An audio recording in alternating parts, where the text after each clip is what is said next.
That. Ooh, glam blag. I still can't say it. Hello everyone and welcome back to my channel. Thank you so much for being here, and I'm just sitting here with a cup of coffee. You may as well get a cup of coffee too, because this is just a little chit chat. I had posted on my community tab a while ago and I haven't gotten the chance to sit down and film it. I just put it out there. I was thinking about doing a Q&A about me, and I put it out there for people to ask me some questions, and wow, I was so shocked.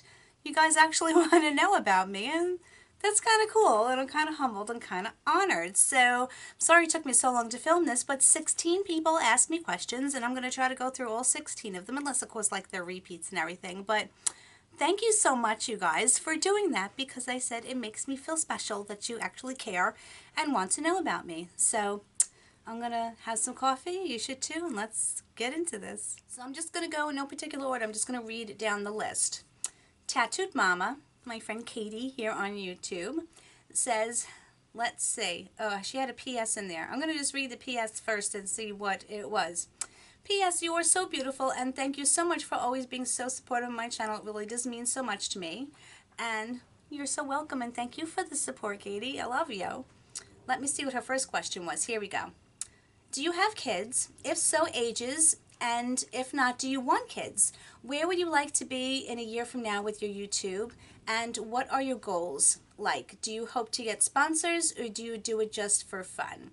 Well, first of all, don't have any children except for the ones that have fur and four legs. I would have loved to have children, but being almost 50, that is not in the cards for me. So I have 6 nieces and nephews, and I have friends whom their children call me Aunt Leanne, and that's, that's enough for me. That's a blessing to me. So yeah, just my furry ones that are a pain in the butt sometimes. So those are all the kids that I have. The second part of our question is, where would you like to be in a year with your YouTube? Well, hopefully I will still like to be here. I love doing this. It brings me so much joy, and I've grown, and I would hopefully like to continue to grow because it means I'm getting to share more of what I love with more people, and that makes me super happy. As far as sponsorships and things like that, I'm not going to take just any sponsorship. I'm really particular. If I don't like a product, I'm going to tell you, and my integrity and my honesty with you guys will be way more important to me than money from a sponsorship. If I'm using something and enjoying it, or if they want to send it to me and I like it, maybe then I'll take a sponsorship. But I do have 3 jobs. Maybe I can cut down to 2 if I actually make money on here. But this isn't the main source of my money, so I'm not going to just take any sponsorship. It would have to be something really special for me to do that, because that's just not who I am. So, I would love to receive PR and, not have to be forced to talk about it or have speaking points in any way. If people want to send me PR, that would be beneficial, because I wouldn't have to spend so much money on purchasing the products to review and everything. But yeah, sponsorships, it would have to be something pretty spectacular for me to actually say yes to. Maria asks, what do you do for a living? I know you've mentioned you work at a school, but are you a teacher? Well, 2 of my jobs are. I teach in a private music school after work, and then I also work in a high school as well. And it's always been a love of mine. Music has always been a love of mine. So having it just fall into, being something that you can get paid to do, I think is fabulous. So yeah, my other job is I actually teach privately in people's homes. People come to my home.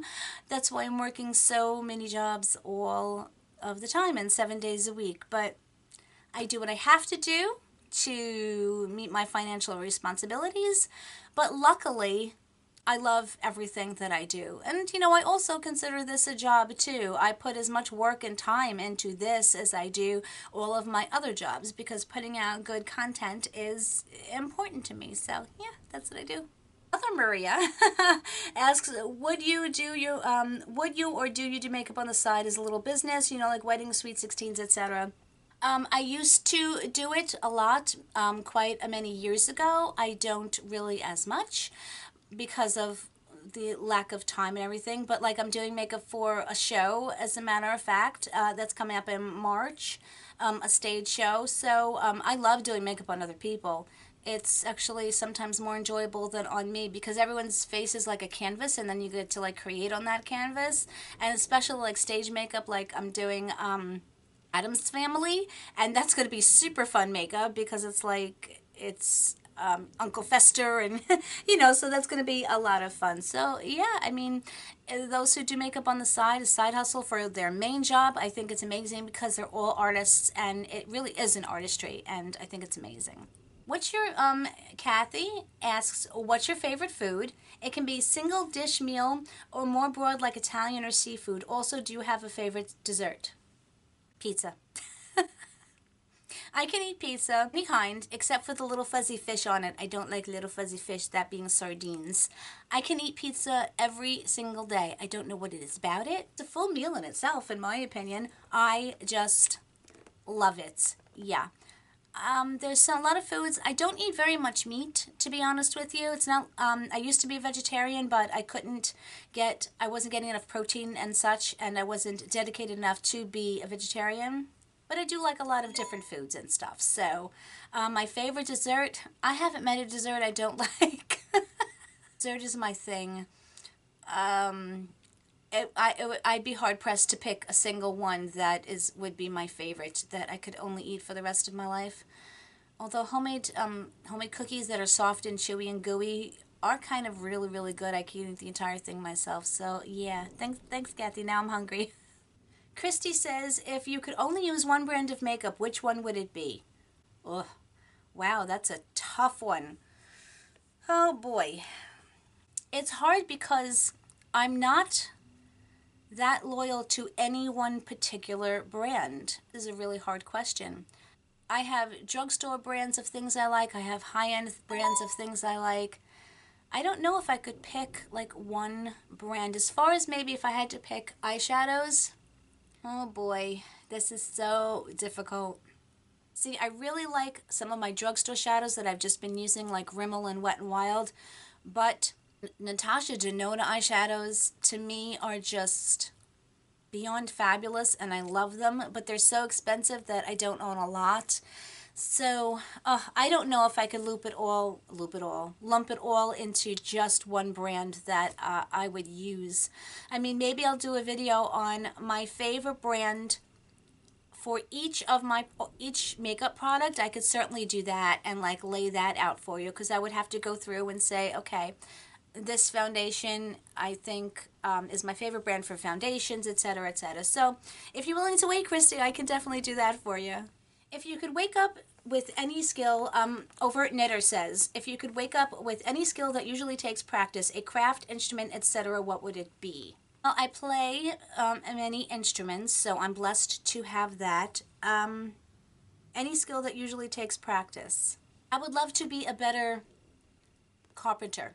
Like, I would just love to be able to wake up and build myself a house. I am very handy and I can do things, but to just wake up and have the complete knowledge to be able to just build a house from start to finish on my own, that would be a fabulous, fabulous skill. That's a really cool question. I'm glad you asked, because that's what I would want to do.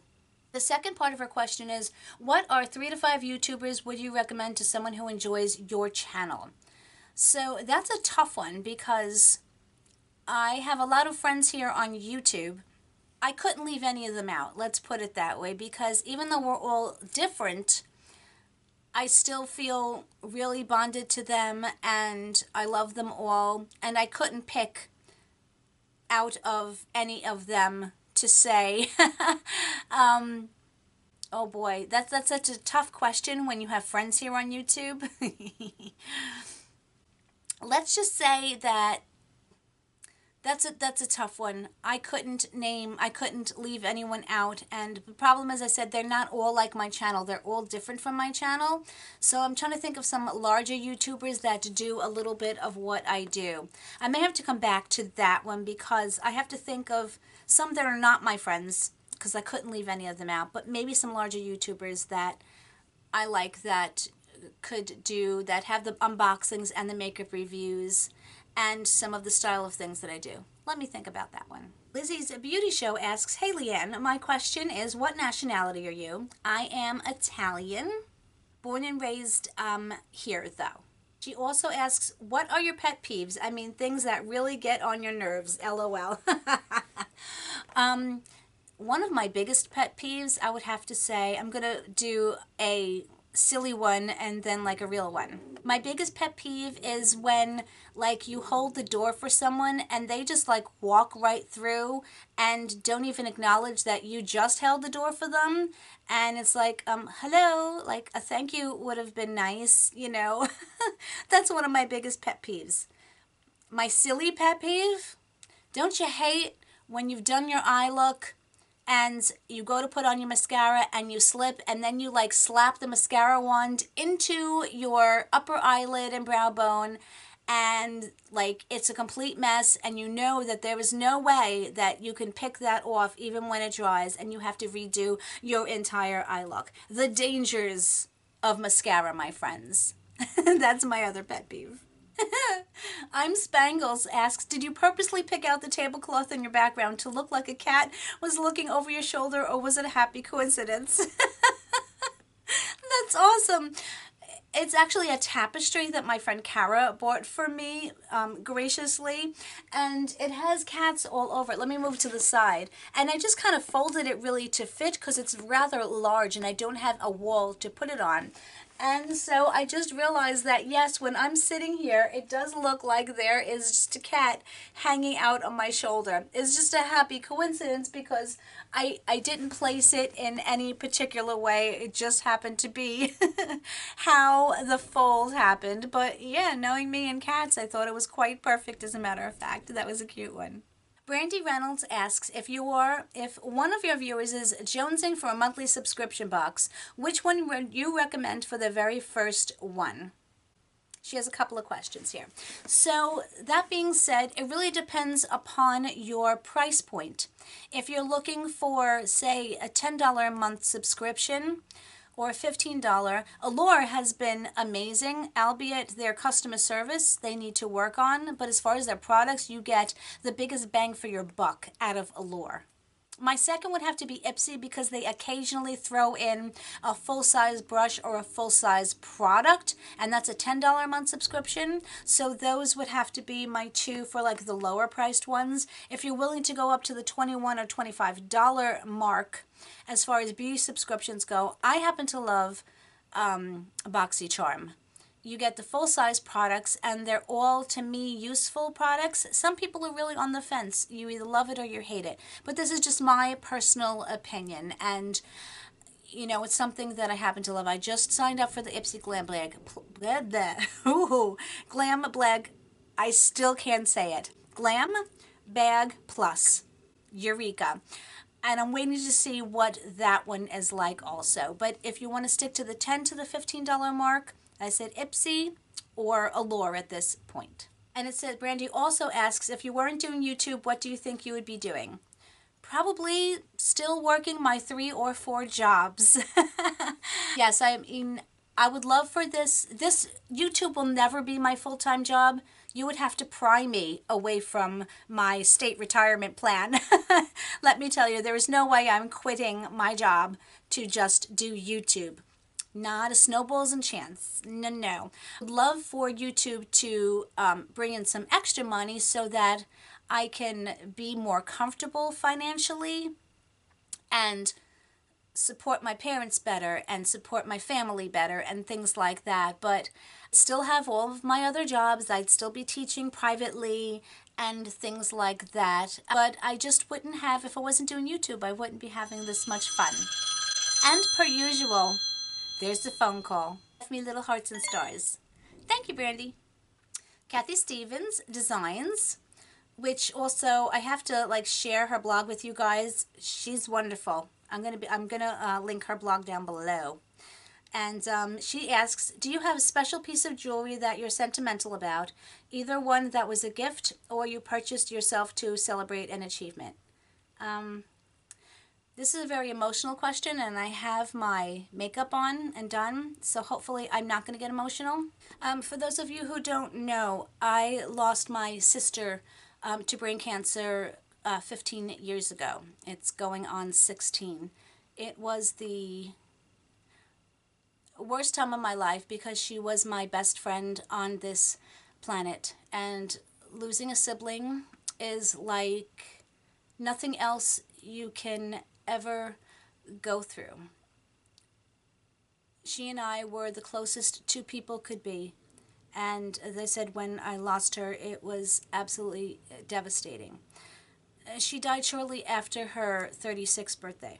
And for her 36th birthday, I bought her a very special piece of jewelry, which she was still cognizant enough to recognize. She couldn't speak at that point, but she knew what it was. She and I had a very special picture of us. We're only 2.5 years apart, almost 3 years apart. And there was a very special baby picture that we had together. And I took that picture and had it made into this piece of jewelry. Now, it's because it's so old, it's starting to get faded, and I'm very upset, which is why I don't wear it very often, because the picture is starting to degrade. But hopefully you can see that. That was our favorite picture of each other. I was about 2.5, and she was about 5. And I gave this to her, and on the back I had our nicknames put for each other on the back of it, and the date of 2003, which is when she died. And she did wear this, and when she passed away, her husband gave it to me, and I wore it every day for as long as I could remember. I would never shower with it, but I wouldn't take it off. And when I wear this especially when I need her. I know that she's always with me and she's always around me. I'm sorry.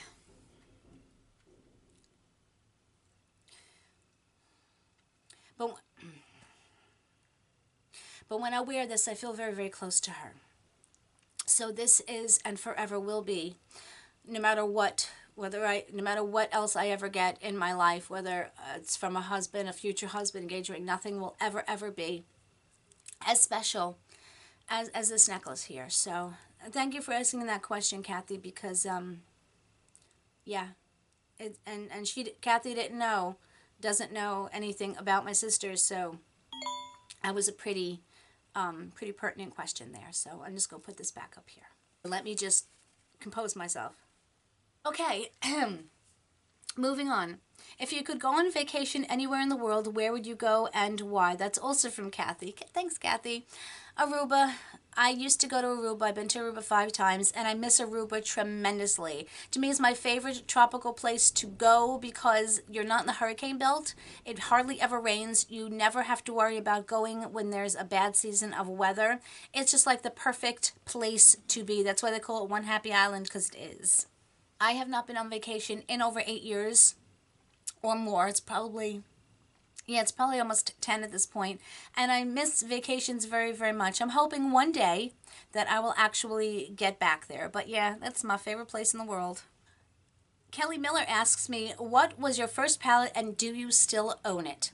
Now it's funny, palettes only started becoming a real thing not that many years ago.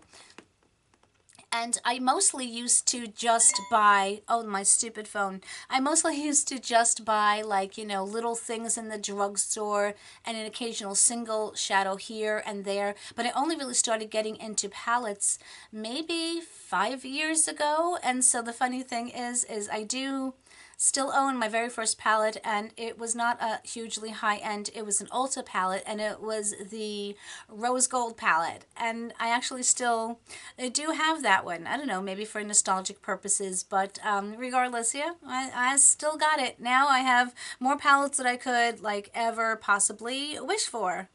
Esther Villegas asks, hello, love your channel. Thank you, Esther. I really appreciate that.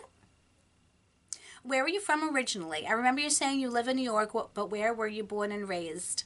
Esther, I was born in New York, I was raised in New York, and I will forever be a New Yorker. I am Italian as far as my heritage goes, but I was born in the USA. And yeah, this accent was curated and created here in this lovely New York state of mine. Michelle Phillips asks if you could only take one eye palette, one bronzer, and one highlighter, one blush, and one lippy on a trip for 2 months, where would you, where will you have both casual and fancy occasions? What would you pick? I'm thinking of a future trip we are planning to Europe where space will be at a premium. Wow, okay. That's a really good question. So if you're looking for a palette that kind of has everything but is small in stature, I think I would probably take my Morphe 39A palette. It's very thin. It can be protected so that it doesn't break, and you have every single color you could ever possibly need to create any eye look. It is big, but it's flat and it's not bulky. As for a bronzer, I would definitely take my, you're not looking for contour and you just want a bronze, I would take my little mini Hoola bronzers, because in 2 months you're still not going to go through that, and it's, you know, this big by this big. I would say the butter bronzer, but that's bulky and doesn't, you know, you don't need it to take up that much space. So I would definitely take my little butter bronzer. And the same thing with like a blush. I would definitely take a more neutral blush, nothing too peachy, pink, or specifically color toned, and take a matte blush. And again, the little mini Too Faced heart bronzers that they have, you'll never go through it in 2 months. And if you pick a neutral color, then it's going to go with everything. And as far as a highlighter goes, anything mini that you can grab. Again, with highlighters, you don't need a lot. Probably, honestly, take one of my Ofra highlighters, and I would take the ones in the Godette so that it's nice and flat and you don't have the packaging, because again, the Ofra highlighter packaging is a little bulky. But if you have, say, a Z palette that you could put other things in, or some other blushes like that, that's also a suggestion, is to get minis and just take one Z palette that has a blush, a few eyeshadows, and a highlighter, and do that as well. I don't think I could take one single solitary lipstick with me, but I would definitely take a colored balm for sure, like the Physicians Formula, although that one is kind of large. But again, if you get the mini lipsticks that they sell now, you could take 2 or 3 of them, and they're really tiny, and you can fit them and not have to worry about it, because I don't know if I could live with just one lipstick for 2 months. But again, you would want it to be a neutral shade, that a nudish shade that would kind of go with anything. So if you do take that trip, I think that's fabulous, and the best of luck to you, and enjoy the heck out of it. Lizzie's Beauty Show asks, okay, so maybe I'm feeling a little pushy, but now I wondered if I could ask another question. How did you learn how to create makeup looks the way you do, and at what age did you start? I have always wanted to wear makeup. I was not allowed to wear makeup till I was in high school. And I wasn't doing all of this in high school, but I was 13 when I started wearing makeup, and we did makeup quite differently in the early 80s. Of course, I didn't do much. I did some eyeshadow and some blush and some lipstick, but they didn't have like the pressed glitters and things like that, so it was the typical makeup. I've always been into foundation. I don't know, for me, it was always, I could hide. I always wanted to hide growing up. And so that was something big for me. Now I just use it I just like wearing makeup. To me, it's artistry. As far as learning, when I was younger, I read magazines and books and learned how to do it that way. As I got older, then I took some classes and things like that. And I didn't learn from YouTube because that wasn't a thing for me. But I grew, I tried, I played, and thank you for, thinking my makeup looks good. I really, really appreciate that. But as far as now goes, I still now will look to tutorials, and of course I have the Kevin Kwan book as well. So, and also I did do some modeling when I was younger, and the makeup artist showed me a lot of things and tips and tricks as well. I don't think I'm all that fabulous at it. You know, I think I do an okay job. I'm no, you know, working, I'm no professional working makeup artist really, no, but I think I do what I can, and I'm always willing to learn new tips and tricks and techniques and things like that. And that was it for the questions, my friends. I hope I didn't leave anything out. I'm pretty sure that I answered them all, but I want to thank you so much for being interested in me doing this, and I hope that you enjoyed it. I really enjoyed sitting down and doing it with you guys. I love you guys. If you want to know anything else, ask me in the comments. If you want me to do another one of these eventually, I would be so happy to do it. These are super, super fun. I'm so blessed and grateful for you guys. Phone. I don't tell you that enough, and so I need to tell you as often as possible. I love you tremendously, and I will see you on my next one. Cheers, everybody.